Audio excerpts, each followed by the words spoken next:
मुझे लगता है कि जिस हिसाब से दूसरा जो कोविड का प्रमाण जो स्पीड से बढ़ा है और उसमें मैक्सिमम महाराष्ट्र में ही बढ़ा है। पहले भी मैं बहुत बार इस पे बात कर चुकी हूँ कि महाराष्ट्र में अब लोगों को ऐसा लगा था कि जब हमारे डिस्ट्रिक्ट से ही मैं शुरुआत करूंगी, सबसे पहला ही लॉकडाउन हमारे अमरावती शहर से ही लगा, अमरावती जिले में।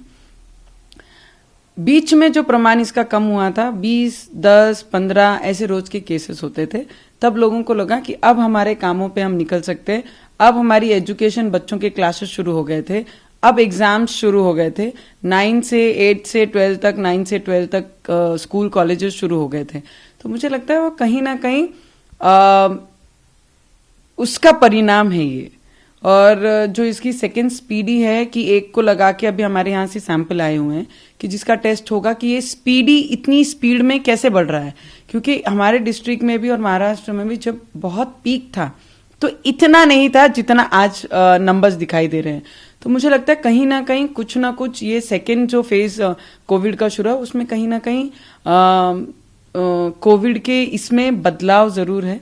और हमारे महाराष्ट्र में जिस हिसाब से सभी काम कर रहे हैं, मुझे लगता है कि जो करना चाहिए नियम, मुझे आने वाले समय में मुझे लगता है पहले जैसा ही कड़क नियम महाराष्ट्र में आने के पूरे चांसेस हैं, क्योंकि जान से बढ़कर तो कुछ नहीं है।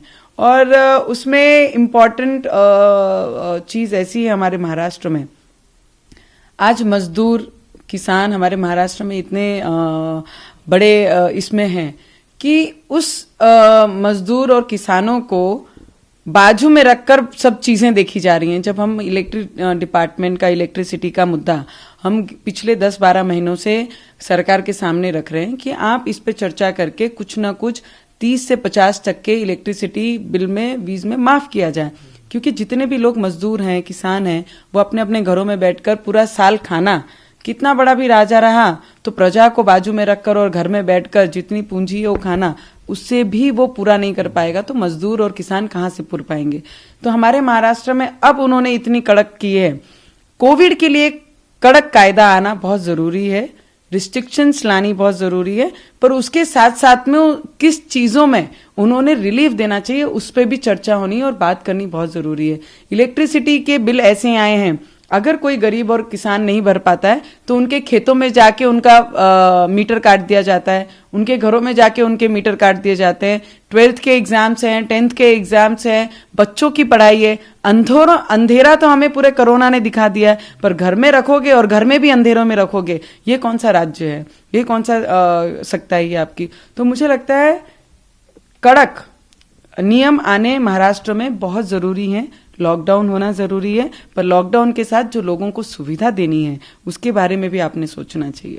अच्छा मैम, आपने बताया कि लापरवाही बढ़ती, ढिलाई बढ़ती, लेकिन जो स्टेट गवर्नमेंट है, आपको लगता है कहीं ना कहीं कुछ कम्युनिकेशन गैप नहीं रहा जिसकी वजह से केसेस जो है महाराष्ट्र में लगातार बढ़ते रहे?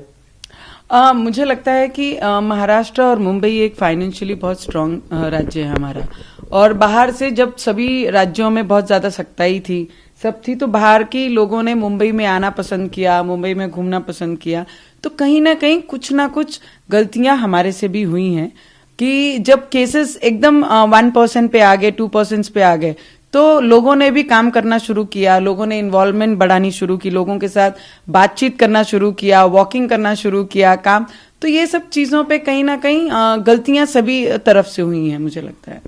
एक और मुद्दा मैम है, शिवसेना ने सामना में भी आर्टिकल लिखा जिसमें उन्होंने कहा कि चंदा वसूली से ज्यादा जरूरत है कि जो कीमत बढ़ रही है उसको कंट्रोल किया जाए। शिवसेना ने कई पेट्रोल पंप पर पोस्टर भी लगाए हैं जिस पर कि लिखा हुआ है कि क्या ये है अच्छे दिन, ये पोस्टर लगाया है उन्होंने, सवाल उठाया, क्या कहना है आपका? मुझे लगता है कि किसी पे प्रश्न चिन्ह लगाने से पहला हम अपने राज्य में क्या लोगों को सुविधा दे रहे हैं उस पर बात करनी बहुत जरूरी है। अगर आप पेट्रोल डीजल पे बात करते हैं, आपका मुद्दा एकदम करेक्ट है कि पेट्रोल डीजल के भाव बढ़े हैं, पर मुझे लगता है कहीं पर एक सीएम ने अपने राज्य में 1 रुपया छूट देकर उस राज्य के लोगों को पेट्रोल डीजल से कहीं ना कहीं रिलीफ दी है।